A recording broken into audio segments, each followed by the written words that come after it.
Food is important not just from health, not just from a point of view of farming and production, but also hugely from a point of view of community and how we live. And the commercialization of food have had on our society, which is people not eating much together. That whole gluey socialization that happens around a family meal, bang, it's gone. And the abstraction between people not knowing anything about where their food comes from and therefore having a kind of respect for it and understanding that actually it's amazing stuff.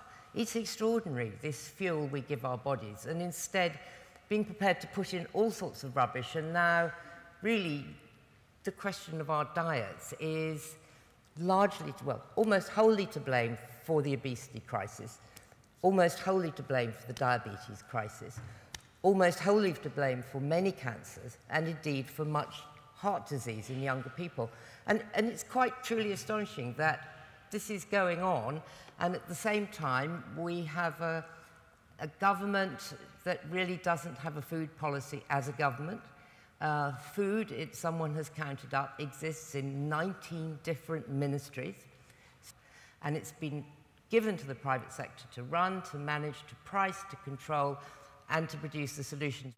When I first got the job, we heard about a scheme in Vancouver which was to create 2,010 new growing spaces by the time of the Olympics. And of course, we were having the Olympics, so we said, let's create 2,012 of them. And we actually did better than Vancouver because they counted each little plot within a new space, whereas we went for a whole space, which might involve 20 or 30 or some cases even 40 different community gardens. And this project just took off like a rocket. It was quite extraordinary. And it was, as we realized after a bit, it was very ambitious. And at the beginning, of course, we thought that the community gardens would end up in Kensington, end up in kind of middle-class places where people already had gardens. Quite the reverse happened. By the biggest majority are in housing estates. They're in the most deprived boroughs, in the most deprived areas. And within 4 years, and we did finish it about 4 days before Christmas last year with a really big garden in the middle of a hospital which had a big courtyard in it. We had 100,000 volunteers, we had 150 acres of London, we had an extraordinary range of people in terms of ethnicity. We found that food, not only was food able to produce things that grew, that brought people back, but it also meant that, say, on an estate where people had been scared to come out, they suddenly found that the garden made the place safer because they sort of got the confidence to come down from 6 floors up and say, yeah, this is my space. And so it got cleaner, it got tidier. But what then started to happen was that a lot of the people in the garden said, hey, we're producing surpluses. We can start making chutney. We can start having little plant sales. We can start having vegetable sales. And out of that became the idea that, where I began with saying we had all our empty high streets, we had this dereliction, but we had bubbling up this great enthusiasm among people of all ages to get back to making food real, to get back to having food businesses. So 50 of our capital growth sites now are turning into small businesses. But we wanted to go further. We wanted to do something with food. So we launched the project at the beginning of this year, and we called it the Food High Streets Enterprise. And we decided we would do 4 pilots. Right. If anyone has been lucky enough to take a train into King's Cross on the right day, you might have seen Curb. Curb is street food, but fantastic street food.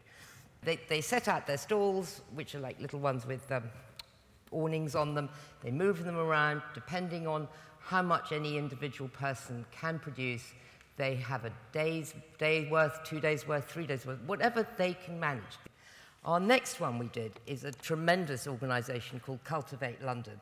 And they are like an Uber capital growth space, but in fact they take over car parks, corners of paths. They're very big now, and they run a youth training schemes in practical horticulture. They have volunteer traineeships, paid for apprenticeships, and they aim to create jobs for unemployed people who are aged 16 to 24. And they also, again, use derelict and vacant land in London, and they're turning it into productive space. What's great about these guys is not just their enthusiasm, but in fact, they're turning out a great business. And the next one is Unpackaged, which is run by the lovely Catherine Conway. And she has a really interesting vision of the world without unnecessary packaging. And they sell organic food and environmentally friendly household stuff.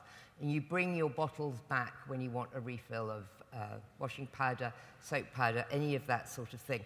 So I feel very proud of all of these projects. And I believe if we reconnect people to food and to all of that we've lost, it's a very big step towards a better world. Thank you.